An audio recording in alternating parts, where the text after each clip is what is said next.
There is something strange about Faye. For most of God of War 2018, we think her death is where the story begins. But after Ragnarok, and now what we know about God of War, Laufey, I'm starting to think we had it backwards.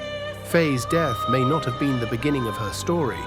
It may have been the moment we finally started seeing the story she had already been writing.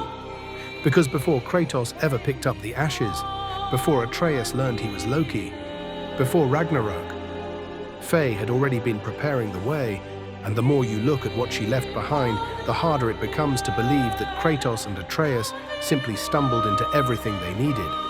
The witch, the dwarves, the world serpent, even the path to Jötunheim itself.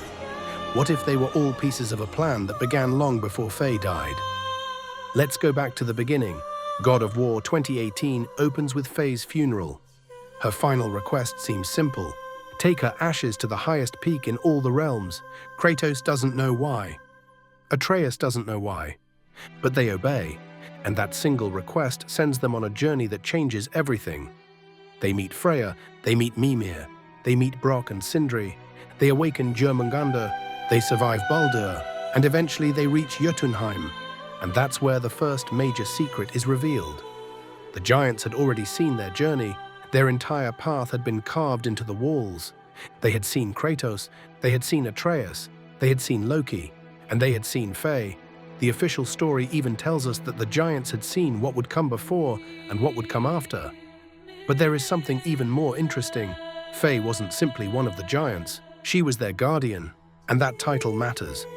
Because according to the theory buried in the game's lore, Faye had worked with Tyr to sever the paths to Jötunheim. She wasn't just hiding the giants, she was protecting them. And Tyr's temple contains something that makes this even stranger. Tapestries depicting Faye and Jörmungandr, two figures who would eventually become incredibly important to the path Kratos and Atreus were about to walk. And underneath that temple is an even stranger message. Leave them alone until gods grow good. Think about that. The giants weren't simply hiding, they were waiting. Waiting for a better world, waiting for the gods to become something different. And Faye was one of the people protecting that hope. Now look at the world serpent. When Kratos and Atreus first meet Jörmungandr, he doesn't feel like a random monster. He feels like something that was waiting for them. And Ragnarok makes that feeling even stranger. Because Jörmungandr's existence is tangled with Atreus, Loki, and a timeline that doesn't behave the way ours does. He is both part of the past and part of the future.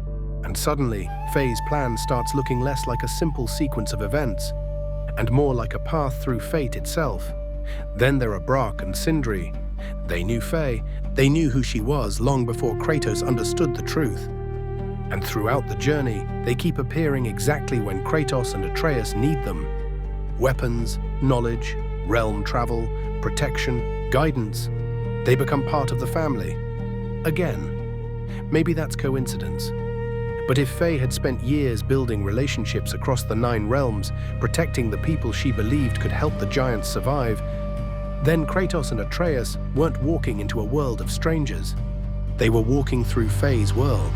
And this is where the theory gets really interesting, because now we know something we didn't know when God of War 2018 released. Faye's story doesn't actually end when she dies. God of War Laufey begins after her funeral. Faye wakes up somewhere she was never supposed to be. The Everywhen, and PlayStation describes it as the birthplace and endpoint to which all magic returns, a realm beyond the worlds we've already explored, where gods and creatures from different mythologies exist together. But here's the detail that caught my attention. Santa Monica says Faye discovers that the plans she put in place to protect Kratos and Atreus are now at risk. But what if death didn't mean she was finished? What if the Everywhen is where the other half of Faye's story begins? This could also explain something we've been overlooking for years. Faye always seemed to know more than she told Kratos. She knew who Atreus was, she knew the giants' prophecies, she knew Kratos' nature, she knew the dangers coming for her family, and yet she deliberately kept secrets. Why? Maybe because telling Kratos everything would have destroyed the very path she was trying to create. Kratos couldn't simply be told how to change. He had to experience it. He had to lose. He had to trust. He had to open his heart. He he had to become someone different, and Atreus had to discover that being Loki didn't mean becoming the monster prophecy expected. That's why I think Faye's greatest plan wasn't actually about defeating Ragnarok. It was about changing the people who would survive it. She couldn't fight Ragnarok for them, so she built a road that would make them capable of facing it. And that road was filled with people she had already touched. Now there is one huge question. Was Faye literally guiding everything from beyond death? We don't know.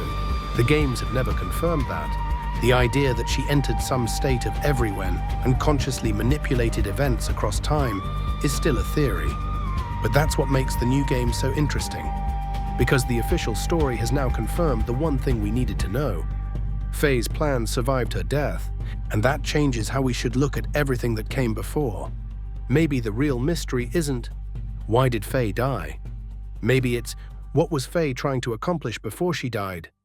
And if the Everywhen is where her story continues, we may finally discover how much of Kratos and Atreus' journey was actually Faye's design. Because the woman we thought was simply waiting at the end of the mountain may have been walking the road long before they ever reached it. Faye didn't just leave Kratos a final wish, she left him a path, and somehow that path led all the way to Ragnarok. And now, her story continues beyond death, in the Everywhen. PlayStation